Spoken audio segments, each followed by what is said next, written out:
welcome from my side. Hoş geldiniz. Yeah, I'm very glad on behalf of Financial Foundation to welcome you today to our talk to discuss the climate crisis and its connection to human rights.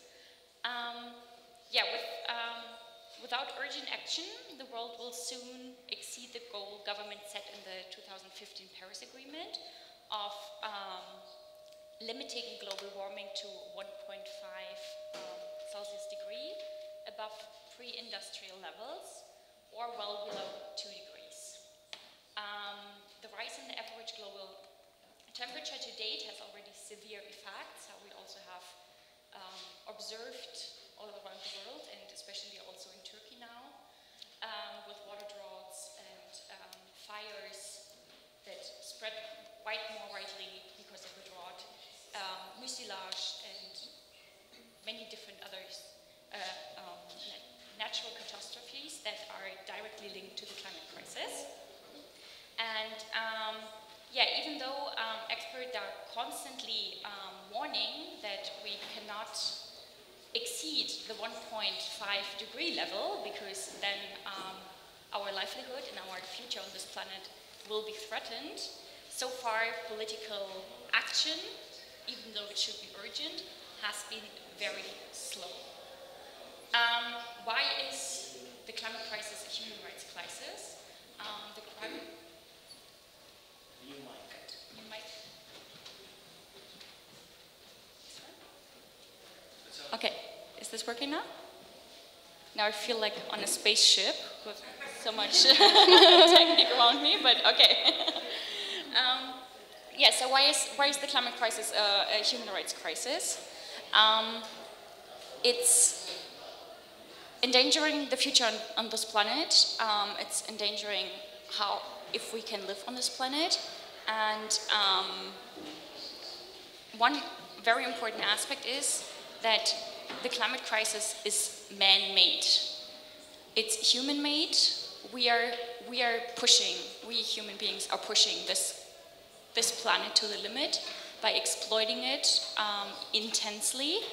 So also not acting now urgently on the climate crisis is a political decision, and that's also enforcing this issue, because states have the obligation to protect their citizens, to make sure they have the right to live, they have the right to water, they have the right to food, they have the right to environment, all these fundamental rights that we need to have a livable life on this planet are directly connected how states are acting. So now politics not acting is kind of a direct violation of human rights.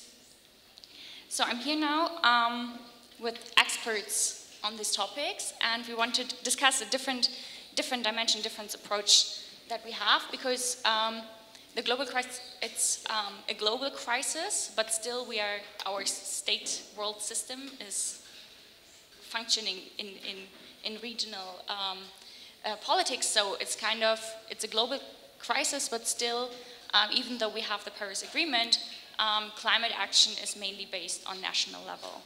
But we want to today discuss why this is kind of not enough, and how this maybe also might threaten needed urgent action. And we want now to take a look, because we have very different awareness about this climate crisis. Even though it's so urgent that we react, it's, for example, in Turkey, I would say, in the public discourse, not even so well known. And in other different parts, we will hear a perspective from Germany, where especially the youth movement has been very, very active and very successful in pushing awareness about the climate crisis on the agenda, in the public discourse, but also in national politics. In Turkey, the situation is at the moment a bit different, and therefore, I'm very glad that we have Banu here as an expert following all these developments. And I wanted yeah, to ask you, what do you think is one of the main reasons that even though we are observing the fires, we are observing mucilage, we are observing the droughts in the north, here in Turkey, how does it come that it's not so deeply, like why is there no public outcry, why is there no public protest, why is it not so seen in the public discourse, in media? I think there's always like an immediate reaction, but then it kind of flows the moment the crisis is the crisis we see, like the fires, is gone. So why do you think it's not of high interest in the broader public in Turkey? And also because not acting, as I already said, is a political decision, what are we observing here in Turkey from the political side? What are the excuses not to act immediately? Öncelikle teşekkür. First of all, let me thank you for this question. Let us address this issue from the perspective of media. Why is it so that a climate crisis is not widely covered in the media, or why we still have low awareness on climate crisis? So I would like to first elaborate on that. As you are all aware, the most burning question for Turkey as of today is the issue of economy. I mean, if we ask people about the most pressing problem for them as of today, they would respond that it would be economy.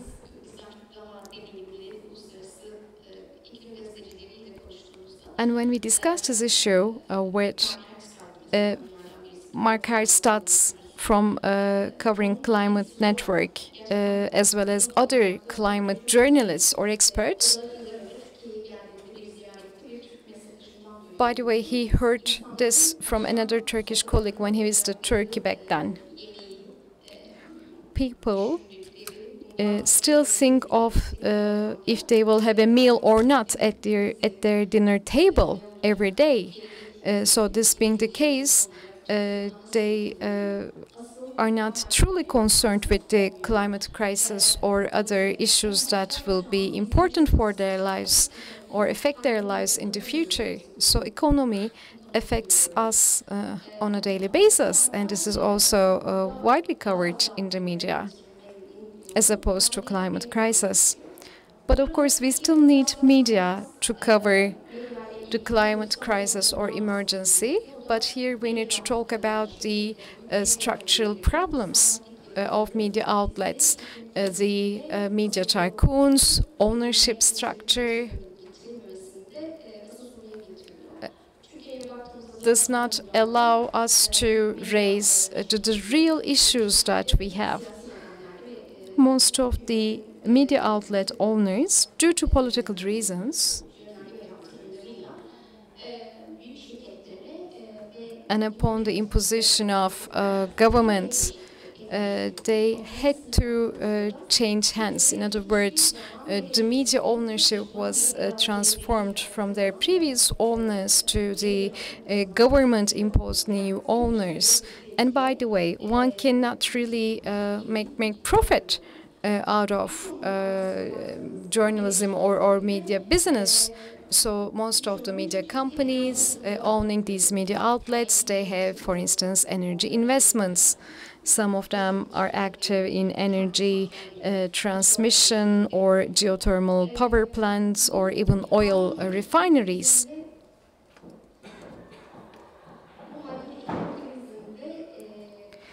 Given that, who should have the ultimate responsibility of the climate crisis? This is a key question, but unfortunately the current structural problems in the media sector does not allow us to see this in media and investigate the causal link. And what I mean by causal link is what you have already mentioned. I mean, we have the global target to limit the global warming or increase in temperature to 1.5 Celsius. or keep it at least at 2 Celsius degrees in certain sectors. But how can we achieve that target?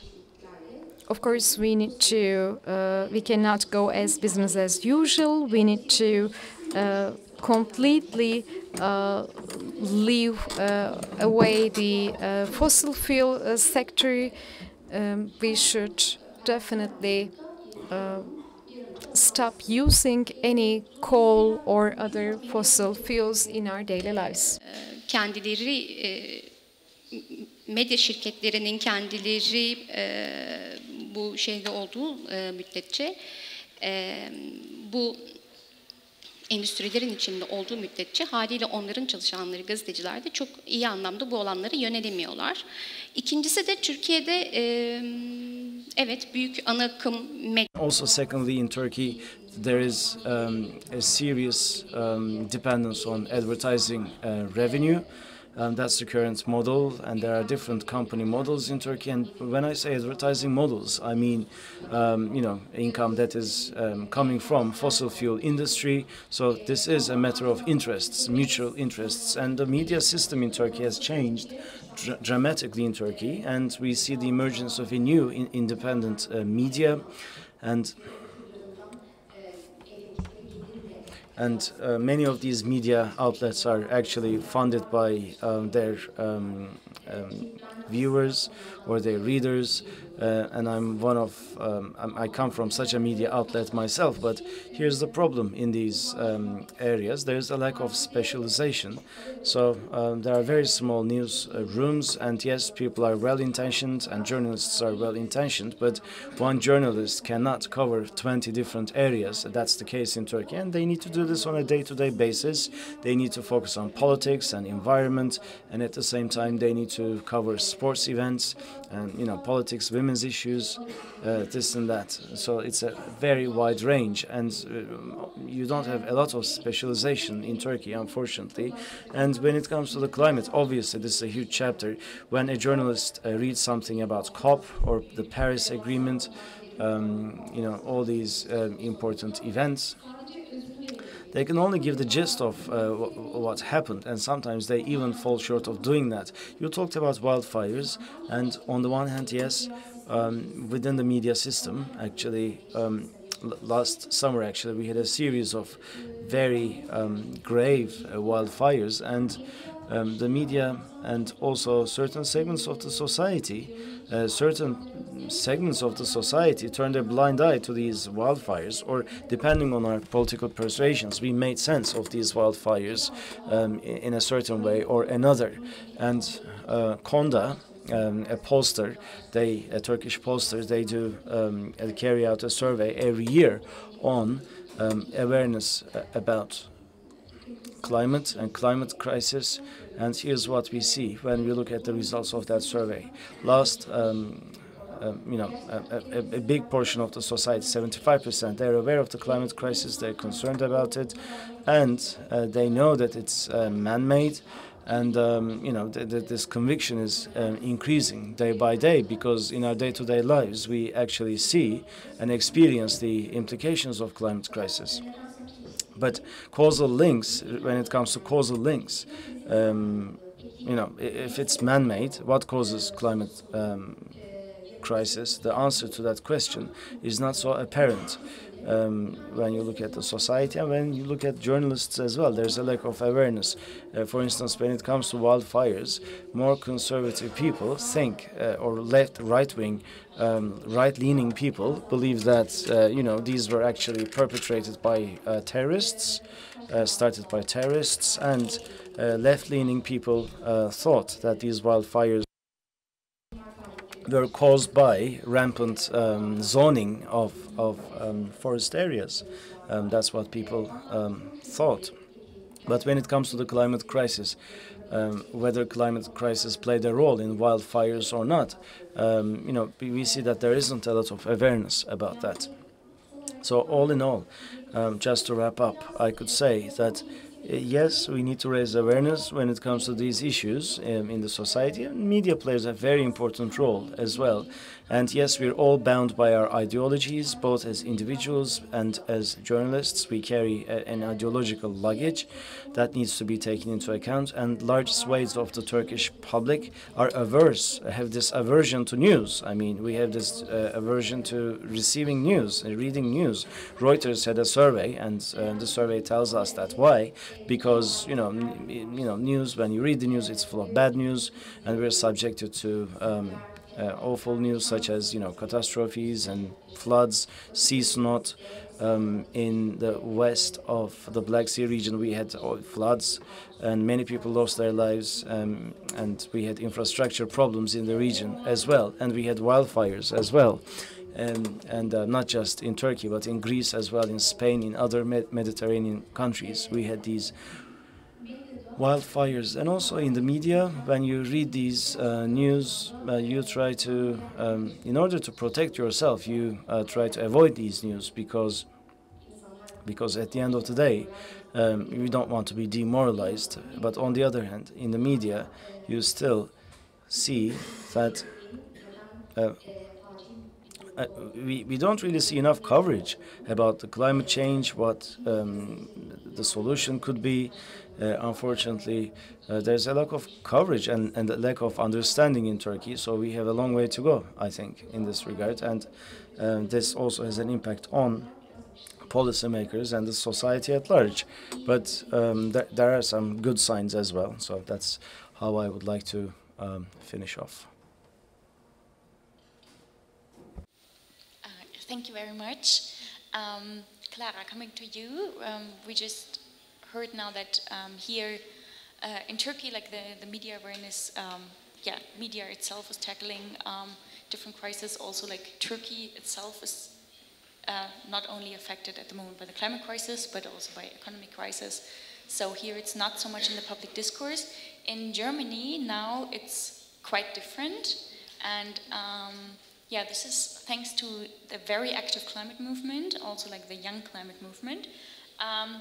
They managed in the last years not only to change the public discourse, but also politics. So we had parliamentary elections last autumn, and I think nearly every party stated that fighting the climate crisis is one of their priority goals. And shortly before, like half a year before the elections happened, the climate movement had another huge success because they went for the German Federal Constitutional Court, and the court had published a groundbreaking judgment that the government's, from the old government, the government's climate law is partially unconstitutional, and this judgment followed the complaint brought by these young activists that the law will not limit the effects of the climate crisis enough, and therefore violates their fundamental right to a human future. And it's a groundbreaking judgment. Could you maybe briefly just sketch for us how the climate movement got so successful in changing the discourse, and how they then also managed to cement their goal legally in the legal system? Thank you. Thank you for this question. First of all, I would like to say how excited I am to be here. It's my first time in Istanbul, and I think talking about the topic of climate change, so important that we have these spaces where we can talk about this together, especially because flying is also a topic, but in the climate movement, but it makes it difficult to connect with people. So I'm really grateful that we're having this opportunity. So maybe to answer that question, I can start out a bit with my own story, maybe, because I wasn't always a climate activist, and I don't know, maybe some of you are, some of you aren't, but for me, I only realized about 3 years ago. I just finished high school, and I was like, what are we doing? Back then, in Germany at least, the topic of climate change, it was not a topic at all. And I had this feeling, and a lot of my friends had this feeling, and we were like, the climate crisis that's happening, but it's in such a big contrast with what the governments are doing, and they're not doing enough. So that was 2018, and that was also the year that Greta Thunberg, I guess a lot of people know her, started the school strikes. And for my friends and me, that was so much, we were like, oh my God, this is what we need right now, we're gonna join this. So that's when I got into the climate movement, and I never considered myself an activist, but I just felt like this was so important to do. And in Germany, you know, because the climate crisis is already affecting people everywhere in the world, but in Germany, well, first, it's maybe not like climate change. In some places, you can still ignore it, but then again, the point is that Germany is a very wealthy country, so this is where the problem of climate justice comes in. Yes, maybe in Germany we can afford to mitigate the effects of climate change, but a lot of other people and countries are not. So I feel like in Germany we have this responsibility, especially because Germany is a country that was emitting a lot of CO2, just as the US, a lot of other Western countries, that we have to do something. But then again, people in Germany didn't care about it. So we were like, what do we do? And we decided to strike. So we went on a school strike, and we called our movement Fridays for Future. And it went into a global movement. I'm actually not sure, it probably was in Turkey as well. I'd love to hear more about this. But in Germany, this was really big. And why was it big? I don't know if you've been to Germany, but when you go to Germany, you will find people, if you break a little rule, like for example, you go over a red light, or you talk loudly in a quiet train section, people will be like, what are you doing? Like, stop talking. So in Germany, we have this strong feeling of order. Like, rules are really important in Germany. It's a very cultural thing. Like, it goes back to Martin Luther, the reformist, who was... Anyway, we Germans, we like to obey rules. So what we did at the school strike movement, we said, why should we follow your rules if they're leading us right into the climate crisis? So we broke one rule, and that rule was that we go to school. I mean, we still went to school, but we stopped going to school on Friday, once a week.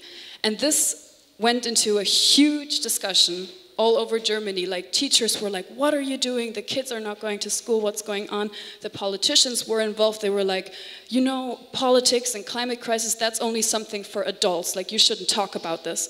But this, and now talking about media, this led to a lot of journalists reporting on us, because what we did is we created a conflict. We knew governments were not going to talk about the climate crisis per se, because it's so abstract, it's so far away, especially in Germany. But through our protests, we brought the climate crisis right to the doorsteps of many Germans. And, you know, parents were involved, teachers were involved, politicians were involved, so everyone started talking about the climate crisis. And that accumulated into a huge climate strike on the 20th of September 2019, where 1.3 million people were on the streets. And that was the second biggest protest in Germany that we've had so far. It was a huge protest. So that's the story I wanted to share about how the climate movement in Germany became so big. And then also tying into what you said about people here in Turkey and maybe other places not caring about the climate crisis, not because it's a problem, but because other problems are more important. I think that is such an important issue, and I would love to talk more about that, because I feel like that's also where the topic of climate justice comes in. Like, why would I tell a person who's not contributed to the climate crisis at all, maybe a farmer in Rwanda or wherever, what he has to do or not to do? Like, that is not the point. For me, the point is that the CO2 emitting countries like the US, like Germany, we need to cut back. We need to drop out of fossil fuels. We need to invest into renewables, and that's what we need to do.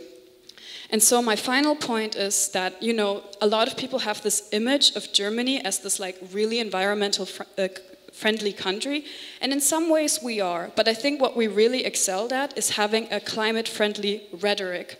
Like, what we have in Germany is a lot of politicians, like you said, oh, the climate crisis, it's important, sustainability, it's important, but this is in a contrast to what is actually happening, and this is what our struggle in the climate movement in Germany is right now.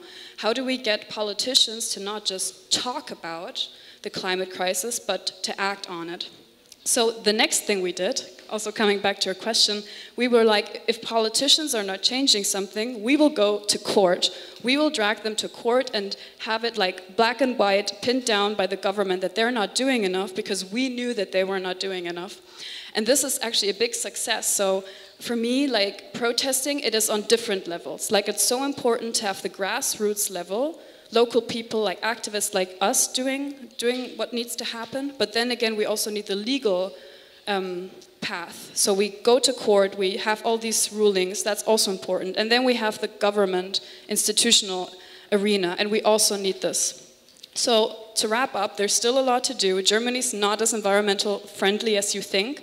For example, we opened a new coal mine, even though that was the same year that Germany said we will stop coal. We opened a new one. Now we want to build LNG gas terminals. I mean, the war in Ukraine, that's had a big impact on what we do, like in Germany, like thinking about fossil fuels and renewables. But there's a real danger of a rollback like that. People will now focus more on fossil fuels, also because of economic reasons. So we need to be careful about that as well. I think I'll leave it at that for now. Thank you very much. Yeah, now I'm very glad to come to Özlem.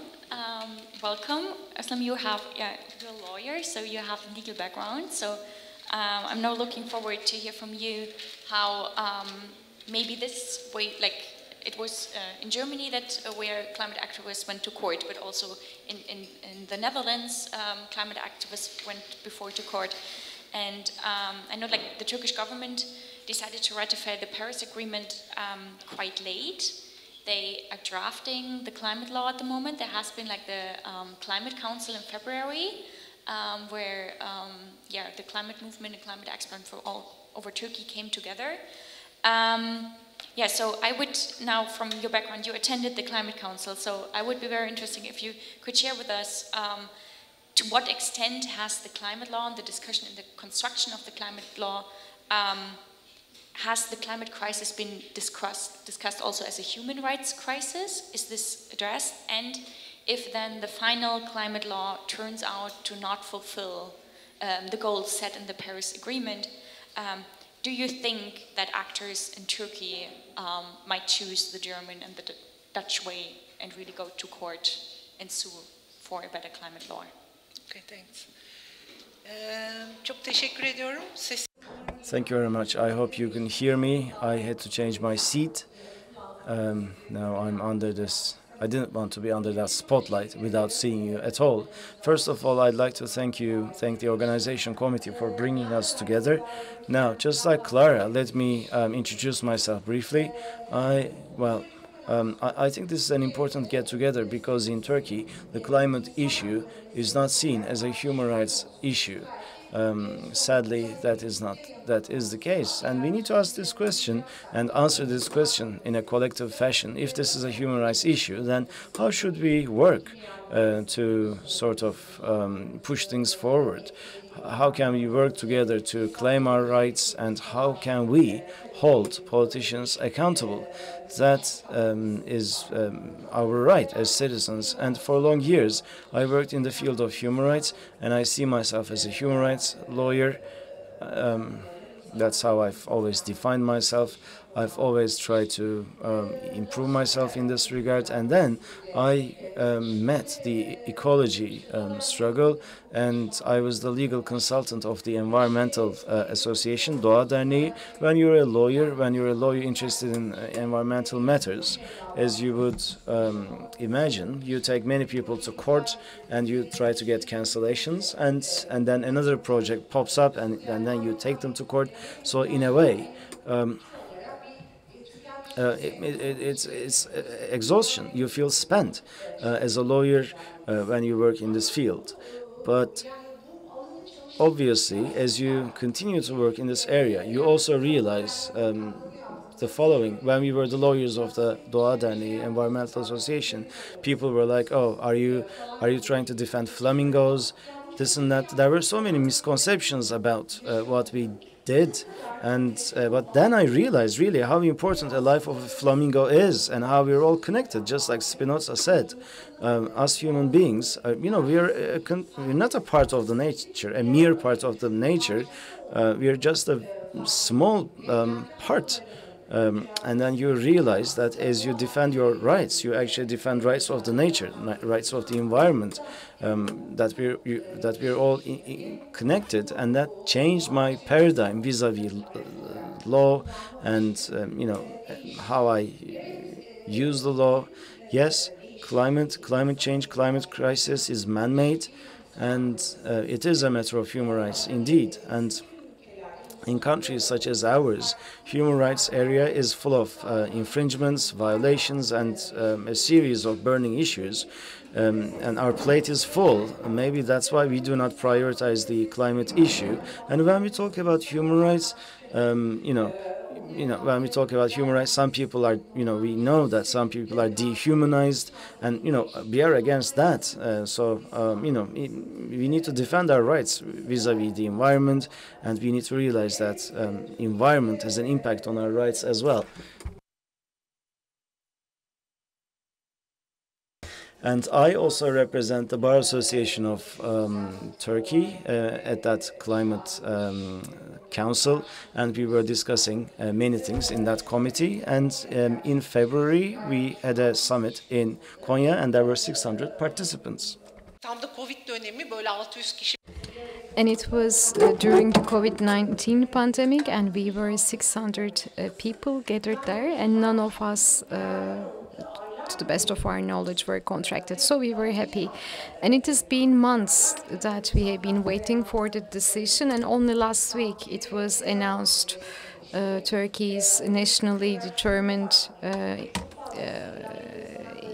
indicators, NDIs, and how what kind of commitment that Turkey would make. And by the way, Turkey has a lot of action plans on many issues, but it serves as a sort of wish list. No one reports or no one holds the government accountable, as citizens, I mean. So the law on climate change, so if we look into the way the law was prepared, if we look at the way this climate council was organized, I mean, it was not an inclusive council at all. I could not see many women's organizations there. I could not see civil society representatives there. There was a discussion about just transition, but this discussion was held mostly with the business community stakeholders. There were no representatives from trade unions, for instance.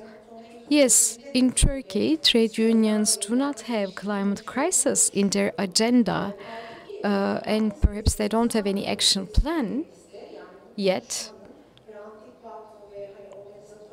But on the other hand, the Hrant Dink Foundation or the organizers of this festival considered that as a question of human rights, and I believe this is very significant, because certain CSOs working on the rights of the child or on the rights of people with disabilities, they are not yet aware that climate crisis also affects their lives and the lives of the people that they serve.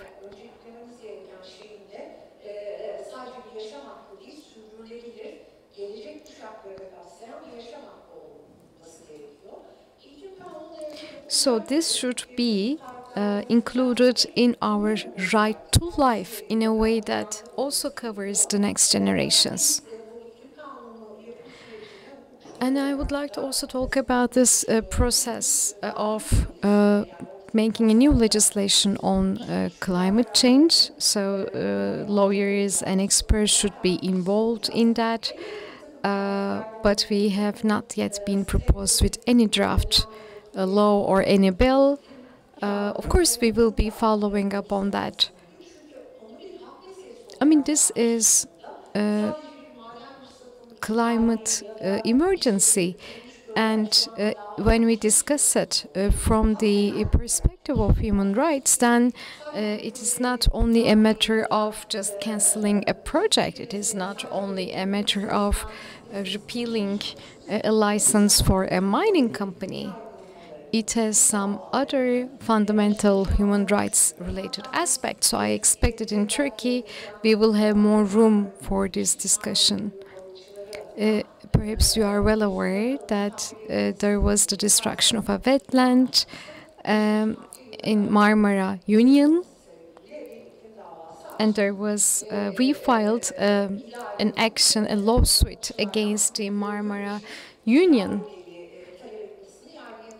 because these fishermen were requested to pay for rent, and we filed a lawsuit, and we continue to follow up on this particular case. The same goes for stopping using fossil fuels.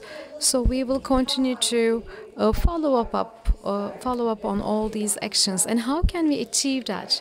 Activists from Turkey, experts, specialists, they will work on these issues, and they will have to monitor what's happening in terms of climate crisis in Turkey, and they need to advocate.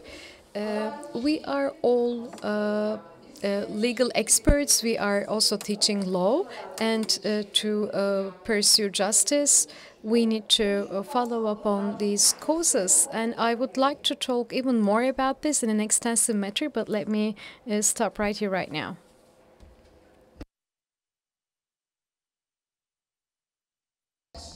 I mean, we have heard now the situation of the media, how in Turkey it might be possible maybe to raise more awareness, but also the obstacles. We have heard that there's a lot already going on in the environmental sector, so that also society is kind of fighting back if environmentally unfriendly decisions are made. We heard the success from Germany. We also heard how important global connections, because it's a global crisis. So of course also like this has to be tackled globally. And I think events like this, where we can build networks, are a good start. And I would now open the floor for questions. I'm not sure, I think you might need to use the mic, or if do you want to add something? Yeah. Okay, you also want to add something. Okay, then maybe you can already think about your questions. And then when you want to write them. And Yani insan hakları bölümüne ben de bir şey. I would like to also add another point about the human rights issue discussion, because I don't want to miss out some important points. So this matter of political choices, so the political choice to struggle for climate or not struggle for climate, and why it constitutes a political choice. So this issue of equality, if we look into the title of this session, it is why is the struggle against climate crisis a human rights issue? Unfortunately, it all boils down to the notion of equality, because people perceive that the climate change will not affect everyone in the same fashion.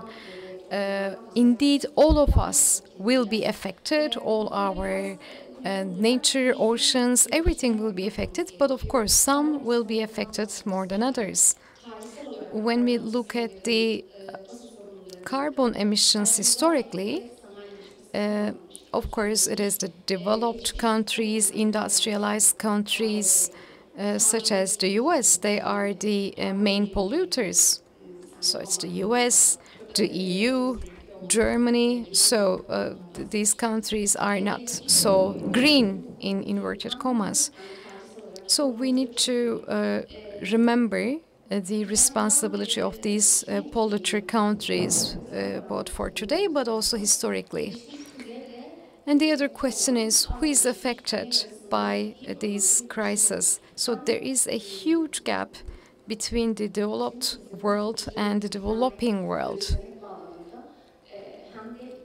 both in terms of weathering the storm and coping with the challenges, but also in terms of access to global climate financing. So Philippines, Bangladesh, Sudan, Ethiopia, sub-Saharan countries or island states, Turkey, Mediterranean countries, we already feel the impact of climate crisis, and we will certainly not be impacted in the same manner. By the way, there are also certain vulnerable groups within the developed world, within the developed countries. There are already people who have less access to resources. Covering Climate Now initiative is an international consortium in climate journalism.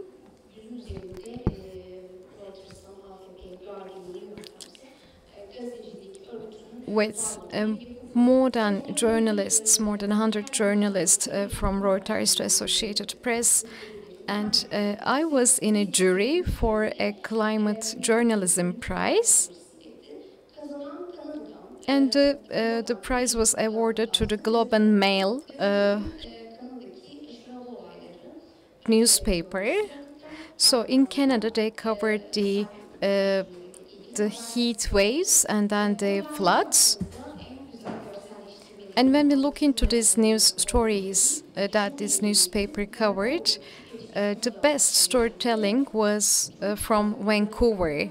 Of course, there are hundreds of deaths, but they looked into the breakdown of the climate-related deaths.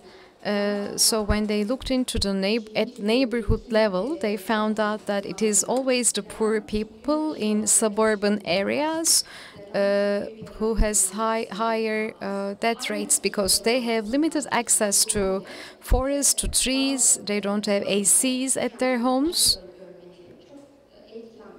That's why, even in the same city, certain neighborhoods are more vulnerable to climate impacts. And some vulnerable groups will be more exposed. Who are those groups? Women, the elderly, children, LGBTI+ individuals. And it is because the climate crisis does not impact us at the same level. Countries, impoverished countries or island states, countries with limited access already experience significant problems. We can give more examples to this. So what can we do to change this and to avoid this crisis? Again, I will criticize the industry, because there are certain focal points behind these political choices. Of course, these giant fossil fuel companies or these giant lobbying networks will not be downsizing their operations just for the sake of having less emissions or for the sake of human lives. This is not going to be a realistic expectation. We are also well aware that these giant companies, these tycoons, they have a certain influence both on the government and the media, and they also invest in greenwashing. So when it comes to vulnerable groups, we need to see more rights-based advocacy so that we can have more influence on the government, more influence on the media. Only through that way we can raise more awareness among public.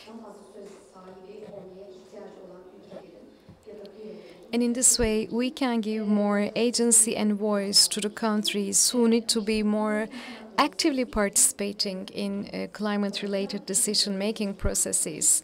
But very roughly speaking, we are all affected, but we are not all affected in the same way. And media should play its role to lend an ear to the most vulnerable groups.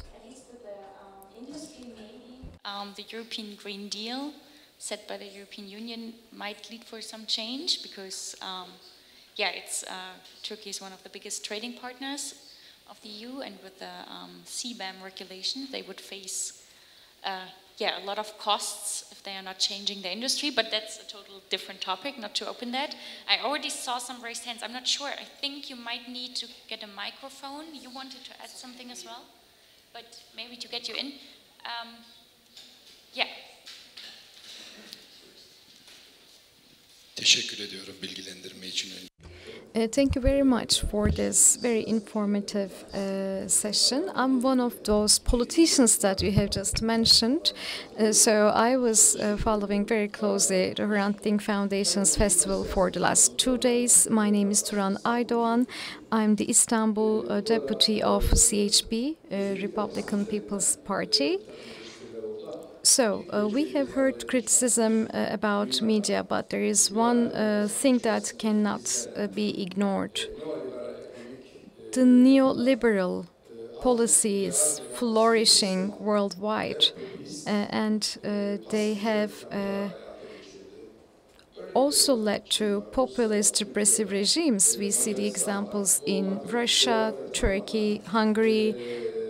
So these policies do not recognize any boundaries.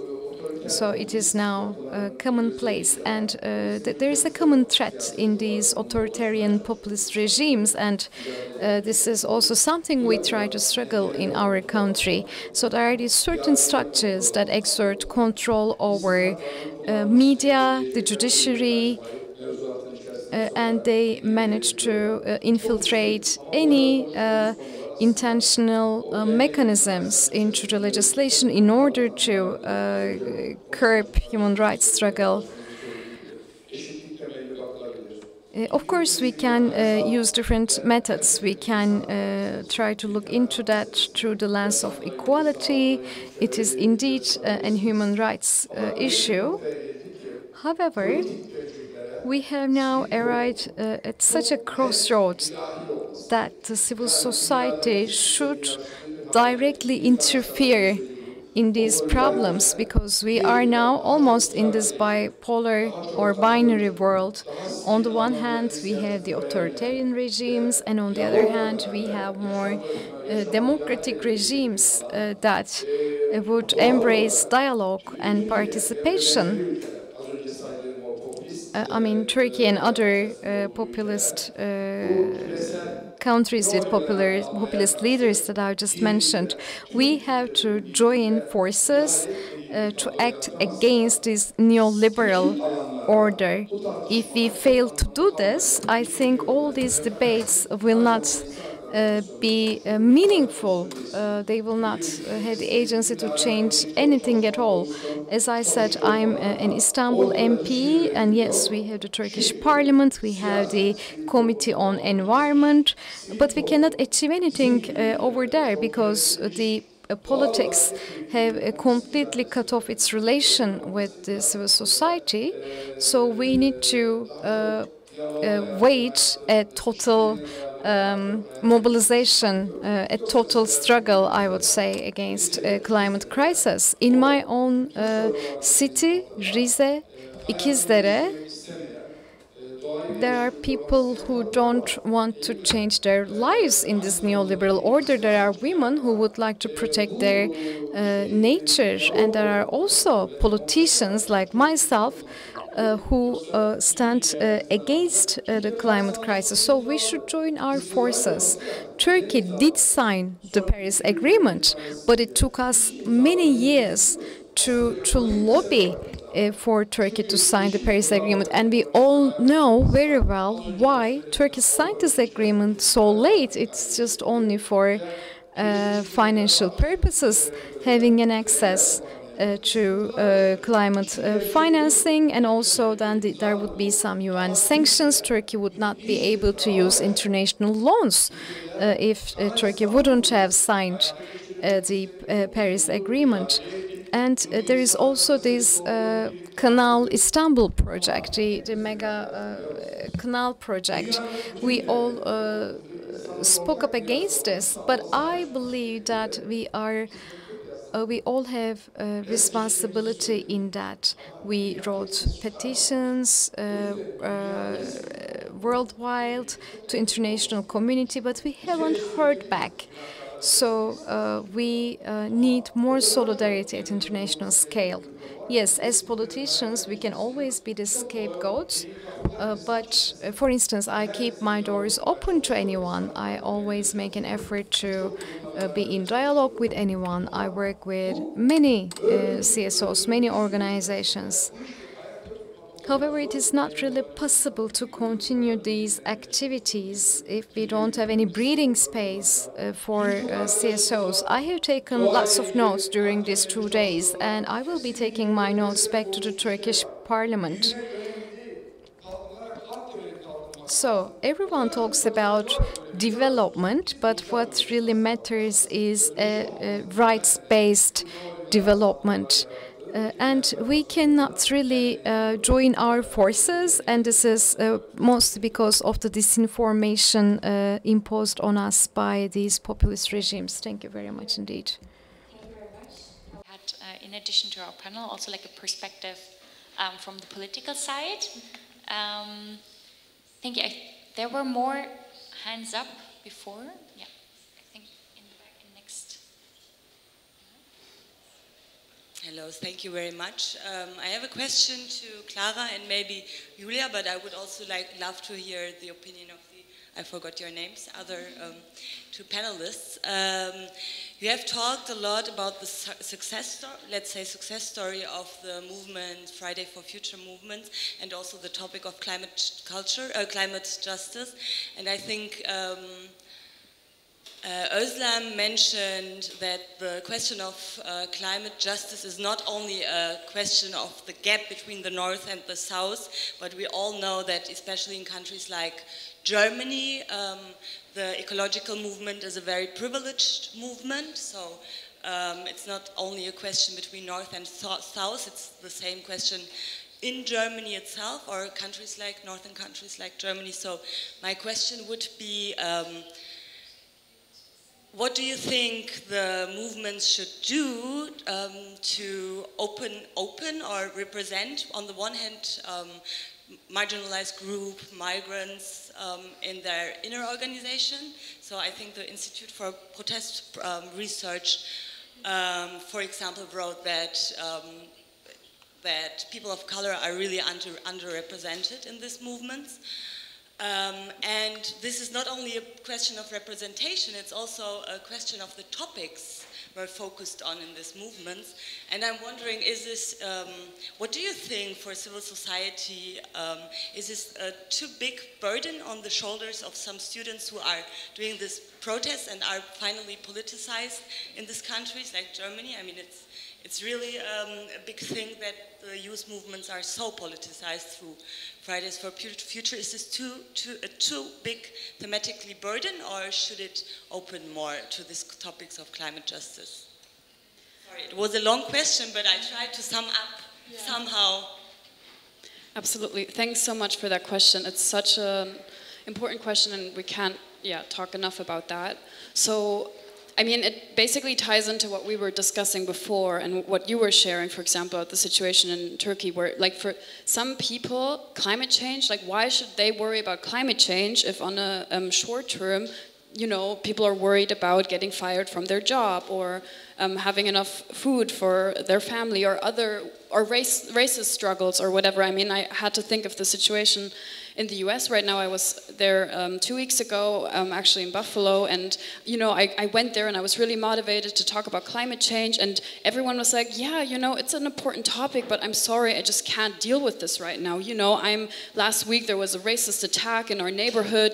Tomorrow I don't know if I have enough food for my kids on the table, and I was like, who am I to then tell them why are you not worrying about this? So you're absolutely right, and we really have this problem in Germany. So the Fridays for Future movement I was talking about, it's a very wide movement and very privileged movement, as you said. And so this is why I also thinking about what happens next, because, you know, we had big protests for 3 years and everything was great, but, you know, still not enough has changed, and in Germany we're still not doing enough to really, you know, break down on fossil fuels. And what I personally think needs to happen, and this ties to your question about solutions, I think we need to build a movement, a global movement that goes beyond the topic of climate change and ties into the problems of people in their everyday lives. And we haven't managed to do this so far. And I think people are too focused on this, like, one topic of climate change. And I think that's a wrong thinking from the beginning. Like, we shouldn't think about this, but it's connected to everything. You're talking about intersectionality, like how also human rights, like, you know, women and people, queer people, they're mostly also going to be mostly affected or are already affected by climate change. And in order to build a really inclusive movement that is attractive for people outside of our white privileged bubble, we need to build this movement, and we need to take on the problems that people have right now. We need to take on economic issues, we need to take on, you know, racist issues. We need to build this into a big movement, and I don't think we're there yet, and I really, really hope that this is what we're going to focus on in the next time, because also, to be very honest, I've been campaigning for like 3 years now, and I don't see how else we're going to make this. Like, from a budget, climate budget perspective, I would say we have another like 7 years maybe to make the 2-degree goal. And I have to admit, like, also talking about being tired, there is this like disappointment in me, or this tiredness of being like, I've been working on this topic for so long, and so many other people have, and always saying the same things, like, you know, having these talking points, knowing how it's already affecting people, and still nothing is changing. Because, yeah, what we just heard, like neoliberalism, all these like logics that are in our system, the underlying beliefs that we're not fundamentally challenging. And I think we can, but only if we really think about what people care about in their daily lives and bring that together. So thanks very much. Thank you. There was another question in the... Yeah. Thank you very much. Teşekkürler. Thank you very much. Very quickly, I know we don't have much time, so when it comes to vulnerable groups, we know that there are post-humanism discussions that are quite trendy these days, and animal rights somehow are not on the agenda. And I, as far as I can tell, as a vegan activist and as someone who is part of the ecology struggle, I think that there needs to be more rapprochement between these two movements. We need more alignment between these two movements. And also one more thing that I'd like to say is that, yes, climate crisis, more than a human rights issue, I think is an animal rights issue. But as you said yourself, politicians and society at large need to be convinced. We need to raise awareness. And it seems as if obviously, many vulnerable groups are affected by the climate crisis, but animal rights are not even mentioned, and those who are involved in the animal rights struggle, when it comes to the climate issue, they stand within the realm of the animal rights movement rather than the ecology movement. And we talked about this previously. We talked about industrialization. We know that if I'm not mistaken, again, the number one factor for climate crisis, the number one cause for carbon dioxide emissions is the animal husbandry industry, and there is no fight or struggle against that industry. I think if we do that, we would create more alignment between these two movements. Rather than a human rights emphasis, I think the emphasis should be on animal rights. What would you say about that? Thank you. Pardon. Ben bu konuda bir şey söyleyebilirim.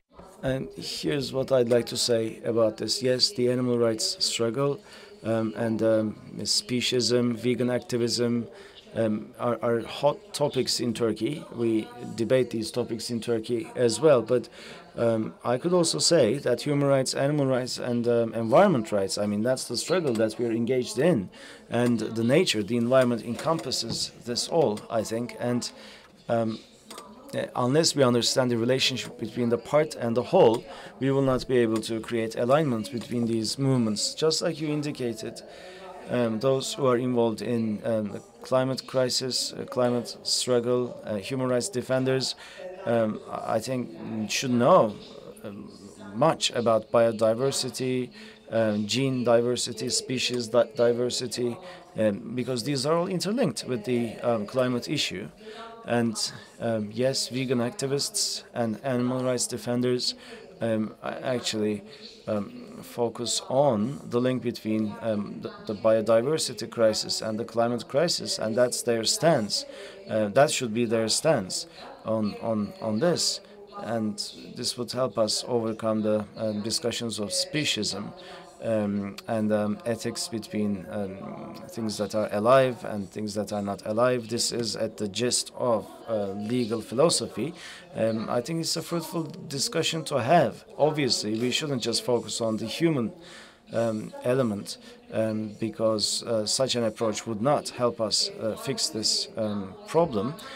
We should not see the nature as a resource. We should not see animals as a resource, or see water resources as a resource. There's no overcoming this crisis if we do that. And yes, we're going through this crisis. We're all on, going through the same storm, but we're not on the same boat. We have different privileges, different status of privilege, and no one should be left behind. No species should be left behind, and we should all get together under the roof of our Mother Nature, and that's the struggle that awaits us. I'd like to also say something. Yes, you're right, but when we talk about human rights, yes, I am also someone who favors a rights-based approach, and yes, animal rights and species rights should be a part of this in the media, and when you work as an advocate, I think that is terribly important. The oceans and the wildlife, I mean, all of these will be impacted by or are being impacted by the climate crisis. So we think along the same lines, but yes, in the media perhaps we need to revise the language that we use and correct our language. We should be more overarching, I think. And when we talk about climate crisis, yes, I've also talked about carbon emissions, this and that, but in order to preserve the wildlife and biodiversity, also we need to do a lot, and these are intertwined. So what should we say? Rights-based? Yes, definitely we should be rights-based and solution-oriented in our news coverage, and that's what I wanted to say. We should be, and when we say rights-based, obviously it includes human beings, animals, wildlife, vulnerable groups, oceans. It's a set of principles that encompasses all of these different elements. So actually we're on the same page. How the next program is, because we're 3 minutes over. There's one other question, but I think we wrap up here. Yeah. Sorry. I think because the program will start, so I'm very sorry, and the next panel will start soon. Thank you very much. I think the speakers will also be here around, so you can maybe also ask the questions afterwards. Thank you very much to the speakers, to your insights. Thank you very much for your questions, and enjoy the festival. Teşekkürler. Konuşmacılarımıza katkıları için çok teşekkür ediyoruz. We'd like to thank our speakers for their contributions. We value your opinions, so please scan this QR code and fill out the assessment form. That would be great. Can Kazan will be performing in a minute, and at 7, Cümbüş Cemaat will be performing for us. We'd like to thank you for being with us over the course of these 2 days. Hopefully this has been fun, and see you the next time around. Thank you.